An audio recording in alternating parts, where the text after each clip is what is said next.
media has been in an absolute tailspin trying to get Vivek to walk back his comments. Look how CNN had to cut him off today. So let me ask you about something that you said at the debate last week. You used the phrase inside job to describe what happened on January 6th.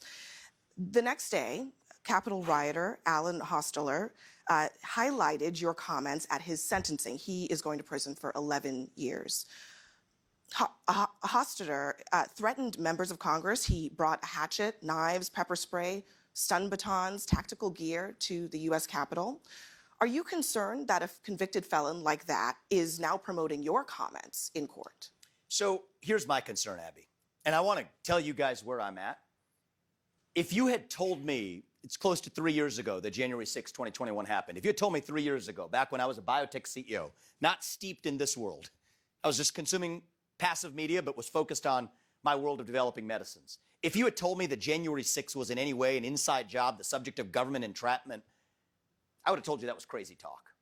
Fringe conspiracy theory nonsense. I can tell you now, having gone somewhat deep in this, it's not. It's amazing to me that Vivek continues to take these opportunities to tell even more truths. I mean, the reality is this. We do have a government, first of all, we have to acknowledge that has lied to us systematically over the last several years about the origin of COVID-19, about the Hunter Biden laptop that we were told was false by 51 CIA experts and otherwise before we now know that it was true. You can go straight down the list, the Trump-Russia disinformation collusion hoax, all of it. Now we come to January 6th. The reality is we know that there were federal law enforcement agents in that field. We don't know how many. I think it's shameful. If I may finish just answering. Well, let me this just. is really important. I'm going to go ahead and interrupt you here because I know this, the establishment doesn't approve of this message. I know that there were federal we should be able to talk about this. You're saying that there were federal agents. This is important to talk about.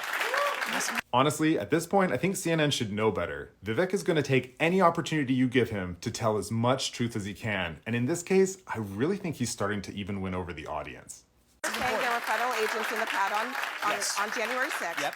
There is no evidence that there were federal agents in the crowd on January 6th. So why, before Congress, when pressed on what the number was, they didn't say there were none? They just couldn't say how many there were. So you're saying that that you have not seen any evidence that there were. So we've seen multiple informants suggesting that there were. We know people were FBI informants who were asked to Is there any evidence? May I just finish this and you can come back and question me? Well, let me clarify. I know it's very uncomfortable for you. I'm going to clarify my question. I know this is an uncomfortable issue for many people, but we have to do the truth here. I'm going to clarify my question because I want to make sure that you understand what I'm asking. I understand this deeply. And I told you, I was with you 3 years ago. I'm not there now. Where is the evidence? Yes. Where is the evidence that the government had a plot, an inside job? But no, I'm going to tell you what an inside job is, because I'm not violence on January 6th. I'm not going to let you put words in my mouth. I'm going to put my words in my mouth.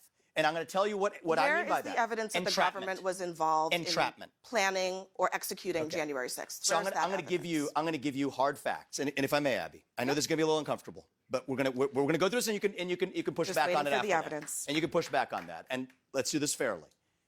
Why did they suppress footage of now what's been released, 200 hours of footage of shooting rubber bullets into that crowd, shooting tear gas into that crowd? You didn't see that before. You saw what the response was to that. Now you see footage coming out of actually rolling out the red carpet for Capitol Police allowing people in. Again, right through the front door. The vast majority of the footage evidence should have been released before, Abby. Mr. Ramaswamy, the vast majority of the footage shows police officers being overrun and I want to talk about one more by case. violent this is really important. rioters. That's I'm what going to give you some hard facts. Of it shows. So here's what entrapment is. Cherry pick. I'm not cherry picking. If I may finish, Abby. If I may finish, Abby. I'm not cherry picking. Examples. To the contrary. To the contrary. You know who cherry picked? You know who cherry picked? The government. That is what happened. The government cherry picked 12 hours of footage when there was 200 hours of footage. So cherry picking was the government, not me.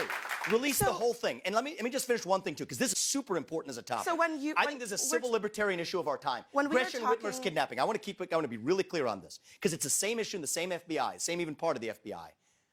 3 people who were in an alleged plot to kidnap Gretchen Whitmer were acquitted at the end of trial because it was entrapment. That is, government agents put them up to do something they otherwise wouldn't have done. They gave them credit cards with spending limits of up to $5,000, encouraged them to buy munitions, plan something they weren't otherwise willing to plan. So much so, and I want people at home to know this, especially CNN viewers to know this, is that one of the jurors went to those defendants and apologized afterwards, gave him a hug, apologized, seeing what the government had put a poor guy up to, who had to go to some Mexican restaurant across the street to get hot water.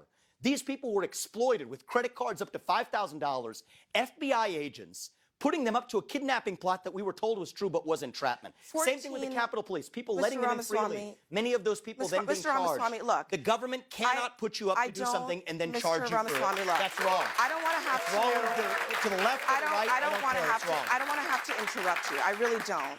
But I don't want you to mislead the audience here or at home.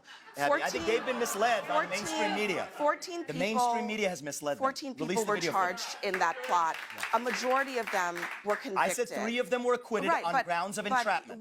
That's a fact. Dispute me. Was I wrong about that? What folks need to understand. Was I wrong about what I said? What I was folks not. need to understand 3 people were acquitted on grounds of entrapment. 9 were convicted. A juror apologized. 9 were convicted. Yeah, but the 3 who were put up should have never got to that stage of a trial. Back to the January 6th That's unacceptable in the United States. Look, I just want people to understand. 3 people were acquitted. 9 people were convicted in that plot. And that's where CNN cuts it off. It's also hilarious to watch how the town hall even began. CNN found a Republican who cares about their candidates the same way CNN would care about a candidate. On the debate stage, you have somewhat abandoned the tact and diplomacy that I would look for in a president. That's right. They don't care what the candidate is saying, just how they're saying it.